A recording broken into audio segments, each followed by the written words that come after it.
Bonjour à tous et bienvenue. Aujourd'hui, je suis avec Jonathan, qui est formateur data à la Web School. Eh ben, ravi d'être là, vraiment. Aujourd'hui, on va parler du coup de data. C'est la question tech du jour. La data, c'est quoi exactement?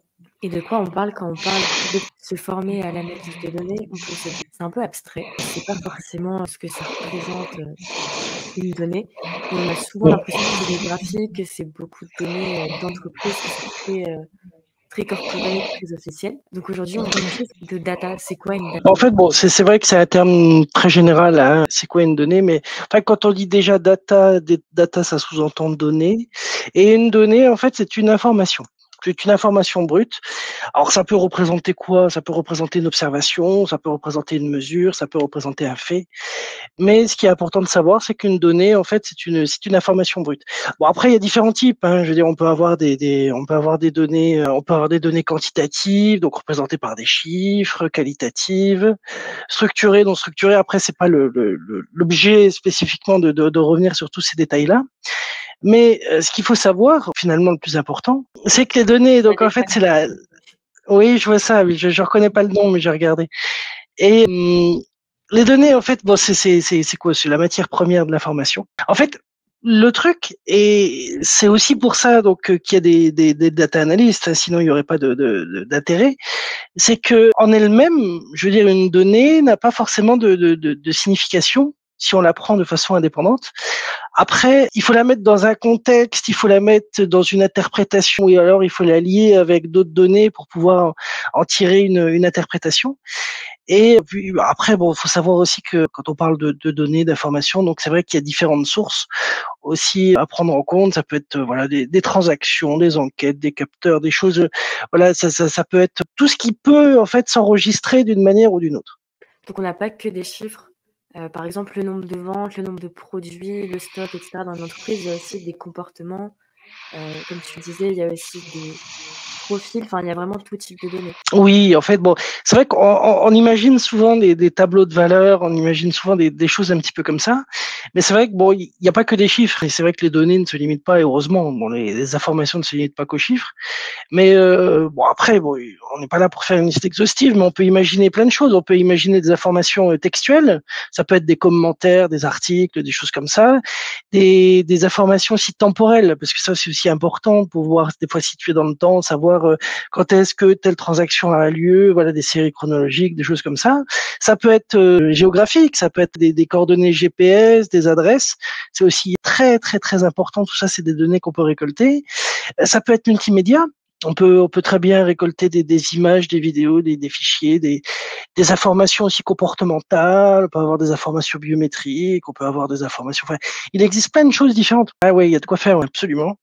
Et c'est vrai que bon que si on regroupe ça en trois grandes catégories, on pourrait imaginer donc des données transactionnelles, des données démographiques et des données comportementales. Voilà un petit peu ce qu'on peut récupérer comme type d'information. Enfin, je pose la question, mais forcément oui, puisque s'il y a un métier derrière, c'est qu'il y a un intérêt. Mais quel est l'intérêt de récupérer toutes ces données, de les analyser? Pourquoi c'est autant prisé d'avoir beaucoup de données sur les utilisateurs, sur le chiffre qu'on va faire? Bah pour plusieurs, enfin il y a deux raisons principales, mais il y en a une peut-être qui est encore un peu plus principale que l'autre. Mais c'est vrai que la formation, c'est aussi c'est le nerf de la guerre. On le voit bien d'ailleurs dans des situations, on a pu le voir. Donc certaines guerres sont à la base aussi des guerres d'information. Et donc finalement c'est des éléments clés. C'est donc ça, c'est la première chose, mais d'ailleurs, le renseignement, on parle souvent du renseignement de manière générale, mais le renseignement, qu'est-ce que c'est? C'est de l'information, et c'est pour ça que ça a un vrai poids, on va dire, dans certains conflits. Mais en dehors de ça, c'est vrai que bon, il y a aussi l'autre nerf de la guerre qui est l'argent.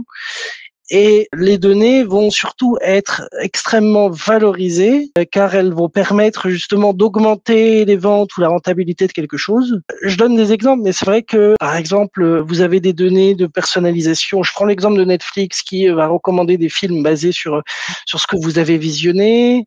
Ou alors, par exemple, je sais pas, je prends Amazon qui va pouvoir prédire et anticiper les demandes pour pouvoir, par exemple, je sais pas, optimiser ses stocks ou savoir ce qu'il va aussi vous recommander. Mais mais pour lui aussi s'organiser de son côté.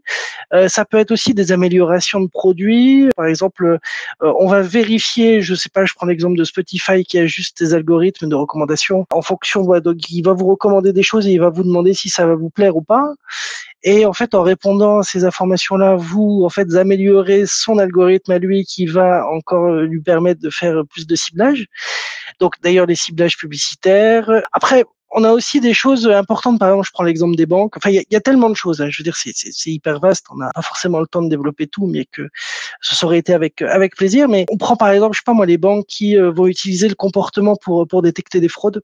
Voilà, on a les données comportementales qui peuvent être utilisées justement pour ça, pour essayer de limiter au maximum le risque, que ce soit les banques ou les assurances, ou les fidélisations clients. Donc, dans tous les cas, que ce soit pour augmenter les ventes, la rentabilité, pour donner un avantage sur la concurrence, par exemple, ou même pour réduire les coûts, que ce soit des coûts de gestion de risque ou de marketing.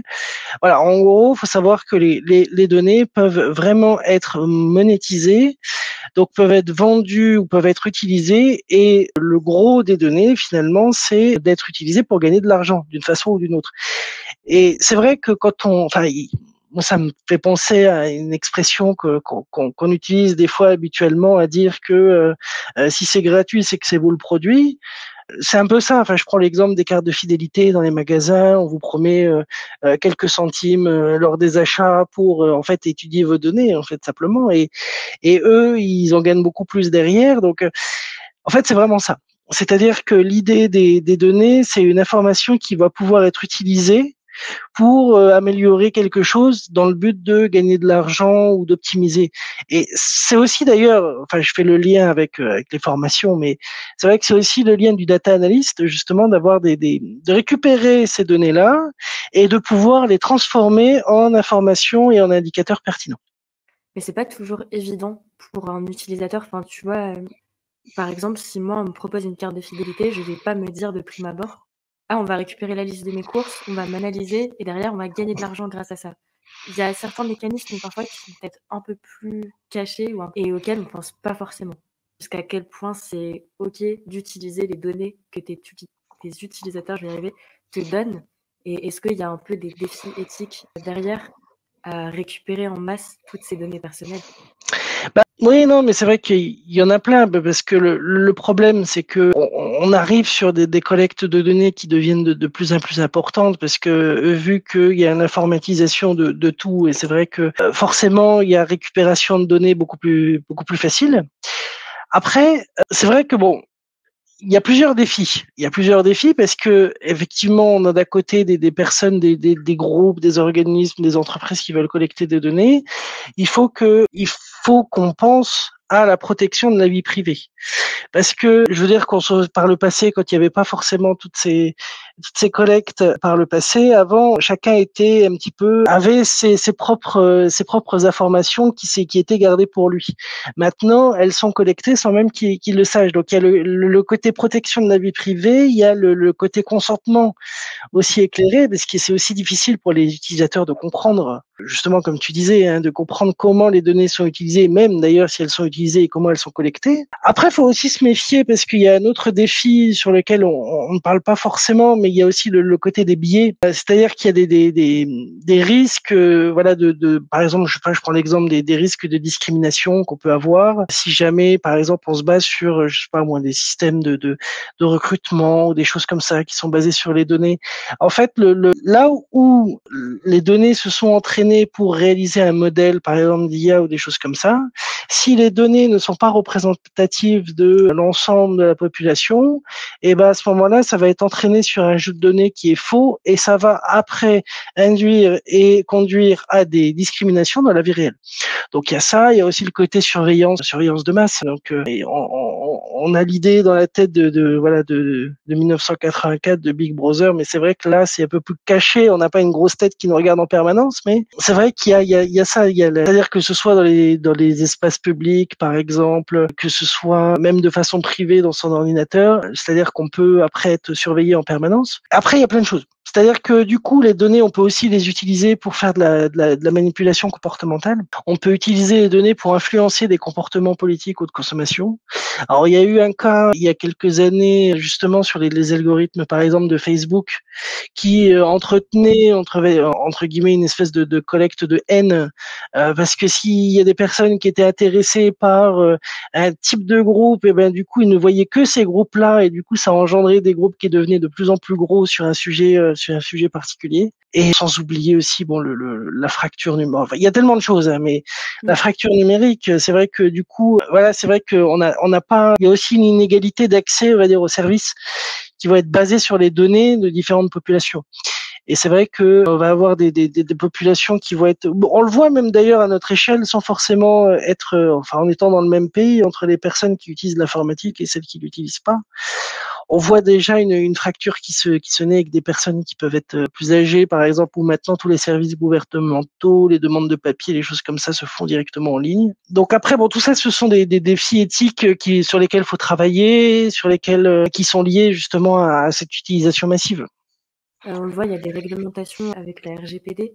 Les entreprises n'ont plus le droit, comme avant, de récolter toutes les données qu'elles veulent. Et il faut demander justement le consentement, comme tu le disais, de la personne qui va sur ton site. Maintenant, on a un peu accès à ce que les entreprises ont récolté sur nous quand on va sur un site. Est-ce que tu penses qu'elles vont récolter toujours plus, ou qu'il y a un peu un mouvement de... Les gens n'ont plus envie de donner justement toutes ces données sur eux et font en sorte qu'on les suive moins qu'avant peut-être? En fait, à mon sens, il y a les deux en même temps. C'est-à-dire que on a d'un côté le développement de technologies. Je prends l'exemple aussi des objets connectés, par exemple, qui sont en capacité de collecter de plus en plus de données, là où avant on n'imaginait même pas faire des études sur ça. Je prends l'exemple, je prends tout bête, mais là récemment, je me suis acheté une nouvelle brosse à dents. On a des brosses à dents maintenant qui sont liées à l'intelligence artificielle. Donc, je veux dire, même ça, on peut récolter des données sur l'utilisation de votre brosse à dents, et alors que, je veux dire, il y a encore quelques années en arrière, c'était impensable. Donc, d'un côté, on a cette partie où on a de plus en plus de données qui peuvent être facilement collectées et connectées aussi, mais collectées sans qu'on s'en rende compte. Et de l'autre, ben, forcément, ça va dans l'autre sens, c'est-à-dire qu'il y a forcément un impact aussi sur les réglementations qui vont petit à petit se développer. On a eu l'exemple du RGPD, effectivement, qui arrive. On voit, par exemple, aussi de plus en plus, que ce soit sur des navigateurs ou autres, la gestion des cookies, par exemple, la limitation de collecte des données. Il y a, disons, la prise de conscience va aussi en évoluant, et la réglementation va évoluer avec la prise de conscience. Et donc, en fait, bon, il y a les deux en même temps, c'est-à-dire que on va de plus en plus être lié aux données, mais ça va aussi avec le sens de la réglementation qui se doit de toute façon pas de donner un frein, c'est pas une question de frein, mais de donner un cadre plutôt à cette collecte pour qu'elle se fasse dans le respect des personnes, et en même temps qu'on évite justement les soucis éthiques dont on a parlé un petit peu tout à l'heure, pour éviter qu'on soit encore maître de soi et des données et de ce qu'on fait. Mais c'est vrai qu'il y a les deux tableaux en même temps, quoi. Et je prends l'exemple, bon, on parle de l'IA, on parle beaucoup d'IA, mais ce qu'il faut savoir, c'est que l'IA est en relation directe avec les données. Parce que quand on parle d'intelligence artificielle, en fait, c'est forcément lié à un modèle d'intelligence artificielle, à une espèce d'algorithme plus ou moins complexe qui a été entraîné sur des données. Sinon, il ne peut pas partir de rien. Et donc, en fait, qui dit IA dit données. Et c'est vrai que l'IA, c'est encore un domaine qui est récent. On a vu pousser l'année dernière des IA génératives, un petit peu de partout. Et c'est vrai que ça commence finalement à peine à arriver, c'est encore tout frais. Et donc, ce serait pas étonnant non plus qu'il y ait encore des réglementations ou des choses qui arrivent ces prochains mois ou ces prochaines années. Déjà que voilà, on s'habitue à vivre avec, on le prend en compte directement dans les formations, mais du coup c'est le même principe à tous les niveaux, et forcément les réglementations vont évoluer aussi en fonction de l'utilisation et évoluer en fonction des technologies. Et est-ce que le métier en lui-même, le data analyst, selon toi, il va évoluer, ou c'est plutôt les données qui sont récupérées et du coup le traitement qu'on en fait qui va changer? Le métier, c'est de récupérer la donnée et de l'analyser, mais du coup, tous ces changements-là dont tu parles, comment ça peut impacter un peu le quotidien d'un data analyst? Bah, la question se pose, à mon sens, mais se pose dans tous les corps de métier. Je veux dire, quelqu'un qui va développer une application, là où avant il était obligé de tout faire tout seul, maintenant il peut s'aider de l'IA générative. Le data analyst est pareil, c'est-à-dire que on ne changera pas fondamentalement les métiers, c'est-à-dire que le métier de développeur restera développeur, le métier de data analyst restera tel qu'il est, et les autres métiers pareil. C'est juste que dans tous les cas, faut apprendre à vivre avec. Mais par contre, bon, c'est vrai que je prends l'exemple du data analyst. C'est vrai qu'on s'imagine, mais il ne fait pas. Il y a encore beaucoup de choses qui ne peuvent pas s'automatiser sans avoir un œil humain. C'est Des vrai que exemples? oui, bon, c'est vrai que enfin, je sais pas, on parlait du data analyst, mais c'est vrai que le data analyst, lui, il va savoir, donc il va collecter, il va nettoyer les données, il va faire des analyses exploratoires, des modèles statistiques, il va créer des tableaux enfin, il va faire plein de choses. Il va communiquer les résultats, il va faire comment dirais-je?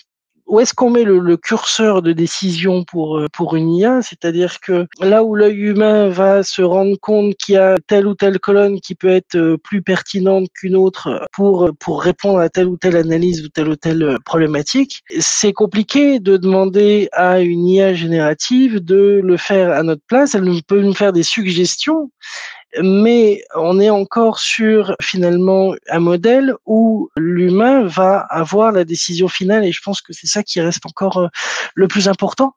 Donc les métiers en eux-mêmes, le cœur du métier ne change pas, c'est plutôt la forme et la réalisation qui, de toute façon, vont devoir prendre en compte l'IA. Et donc, du coup, ces données permanentes et tout ce qui est accessible aussi sur Internet. Déjà, il y a eu Internet qui a révolutionné aussi pas mal de choses. Et donc, c'est finalement une suite logique un petit peu dans tout ça, quoi. Et tu disais les missions du coup du data analyst, ça n'est pas que de l'analyse de données, il y a aussi d'autres choses. C'est quoi les autres Mhm. aspects du métier? Non, mais parce que ça, c'est, on va dire, j'allais dire, c'est la petite couche finale, et encore, parce que finalement, c'est pas forcément fini, mais alors, il y a tellement de choses. Déjà, les données, elles arrivent pas tout de suite comme ça. Elles sont collectées, elles sont généralement hébergées sur des serveurs ou sur des fichiers, et donc faut que le data analyst puisse les extraire, les différentes sources. Faut aussi, parce que bon, un modèle n'est jamais totalement parfait, donc il y a aussi la détection d'anomalies. Ensuite, finalement, on a des jeux de données, on a des données un petit peu dans tous les sens. Qu'est-ce qu'on va en faire? On fait ce qu'on appelle une analyse exploratoire. Voilà, on essaye de regarder un petit peu en gros si il y a des visualisations, des choses qu'on peut faire pour découvrir un petit peu des tendances cachées ou des choses qui apparaîtraient suite à l'utilisation de modèles statistiques. Après, bon, le data analyst, il est aussi en mesure de créer des modèles prédictifs, par exemple. Donc, bon, le nettoyage de données aussi. Donc, la conception de tableaux de bord interactifs. Ça, c'est effectivement ce qu'on imagine, on va dire souvent quand on parle du métier de data analyst. Mais il y a aussi toute une partie communication aussi, hein. Je veux dire, c'est pas le tout de créer des tableaux de bord. Il faut aussi savoir communiquer les différentes informations et avoir un sens du raisonnement aussi pour interpréter un petit peu ce qu'on voit. Et il y a la partie aussi, donc ça on la néglige souvent, enfin on l'imagine pas, mais il y a la veille technologique. C'est-à-dire que le data analyst, c'est aussi quelqu'un, bon, comme le data scientist, enfin comme dans beaucoup de métiers de toute façon, mais faut se tenir à jour parce que sans arrêt, il y a des nouvelles technos qui arrivent, je sais pas moi, des nouvelles librairies, des nouveaux logiciels, il y a tout un tas de choses, et c'est vrai qu'il faut se tenir au courant pour être actualisé. Et même à l'intérieur des outils qu'on utilise, par exemple, je prends l'exemple de Power BI, il y a des évolutions à l'intérieur des outils, sans forcément qu'il y ait de nouveaux outils. Et donc ça, c'est tout un travail aussi. Et bon, sans parler de la gestion de projet, et puis surtout, le data analyst, il doit s'assurer que les analyses respectent les réglementations. Parce que c'est aussi lui qui, à travers l'utilisation de ces données, est garant de la bonne utilisation du RGPD. Donc la récolte des données, elle est aussi de la responsabilité du data analyst. Il y a les deux, c'est-à-dire que c'est l'entreprise pour laquelle il travaille qui est le responsable en fait des données qui sont utilisées. Mais après, lui, par exemple, si jamais, admettons, l'entreprise collecte des données, je sais pas moi, médicales, il est de son devoir aussi de ne pas partager des informations sur les patients, de faire ce qu'on appelle des anonymisations, d'enlever les noms et prénoms et de garder que des choses qui ne permettent pas d'identifier les personnes. Ça, c'est ce qu'on apprend aussi à faire aux data analystes pour justement être dans la réglementation, même si l'entreprise devrait le faire, mais même si la collecte de données ne l'est pas forcément. Et donc, ça fait aussi partie du rôle de connaître ces réglementations-là et de savoir les appliquer. Oui. Est-ce que la vision que tu en avais, elle a changé en rentrant dans le métier, justement? Ou est-ce que c'est resté assez fidèle à ce que tu imaginais? Bah, en fait, je suis comme beaucoup de monde. C'est-à-dire que avant de me lancer, enfin, de ce que je vois à travers les élèves ou même les personnes à qui j'en parle, avant de rentrer dans la data, c'était un monde qui était complètement obscur. C'est-à-dire que je savais qu'il y avait des données qui existaient, on me parlait de données, on me parlait d'utilisation de données, mais déjà je ne voyais pas comment ça pouvait être utilisé, je ne voyais même pas quelle était l'utilité finalement des différents métiers et quelle était la différence aussi sur les métiers qui touchent à ce domaine-là. Alors après, bon, c'est vrai que moi, avant d'être dans la data, j'étais dans les maths. Donc j'avais quand même une idée des stats et de ce qu'on pouvait éventuellement faire ou des régressions, enfin des prédictions. J'avais déjà une idée de ce qui était possible. Mais c'est vrai que finalement, quand on travaille sur des sujets comme ça, data, et qu'on parle de sujets d'actualité, d'enjeux, d'éthique, de réglementation, et quand on voit ce qui est possible de faire, c'est vrai que ça fait un petit peu réfléchir tout ça. Et donc, après, bon, je veux dire, de façon quotidienne, après, c'est comme tout. Je veux dire, chacun voit les choses. Mais je sais que moi, par exemple, je fais quand même en sorte de moi-même, hein, j'utilise des filtres pour les consentements, les choses comme ça, un petit peu sur Internet. C'est vrai que bon, c'est pas qu'on devient parano, mais c'est qu'on prend conscience des choses. Et ça, je pense que ça, c'est une importance, et c'est aussi là où ce type de live comme aujourd'hui, ce type de discussion peut aussi avoir une importance et se rendre compte que ça existe et que c'est bien là et qu'on en fait partie et que ça nous entoure et qu'on doit vivre avec. Après, il y a des choix qui sont plus évidents que d'autres. Ne pas prendre de carte de fidélité, ça va stopper tout usage d'Internet un peu plus compliqué aujourd'hui. Oui, voilà. Donc c'est pour ça, mais je veux dire, Internet, c'est un outil de maintenant qui est incontournable et on apprend à vivre avec. C'est-à-dire que éventuellement, si on veut se protéger, il y a des choses qui existent. On peut utiliser des filtres, on peut utiliser des VPN, on peut utiliser plein de choses. Dans la vie de tous les jours, après, c'est exactement pareil. C'est-à-dire qu'on va pas on va pas s'empêcher de faire ses courses, mais on peut essayer de limiter justement l'impact que de la collecte de ces données et de faire que votre comportement n'appartient finalement qu'à vous. Je sais pas, il y aura toujours une trace ou une donnée en soi, puisque déjà, il y a des caméras de surveillance, donc tu vas être filmé à une heure, à un jour précis dans le magasin.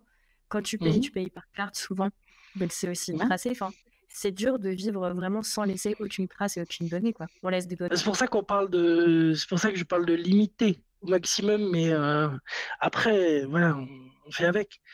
Mais il n'y a que dans les films où les agents secrets vont faire en sorte de se couper complètement de tout, mais dans la réalité, en fait, ça a pas de sens. Et c'est vrai que, je veux dire, dans ce cas-là, il faudrait, ou alors j'ai même envie de dire, on marche plus dans la rue, on reste chez soi et encore, hein, parce que chez soi, il faut avoir l'électricité, chez soi, il faut avoir. Donc après, de toute manière, il y a toujours quelque chose qui va ressortir. Donc c'est pour ça qu'on essaye. On peut limiter, mais on peut pas l'enlever, quoi. C'est totalement. Sauf si on va vivre en autarcie dans la forêt. C'est ça. C'est exactement ça.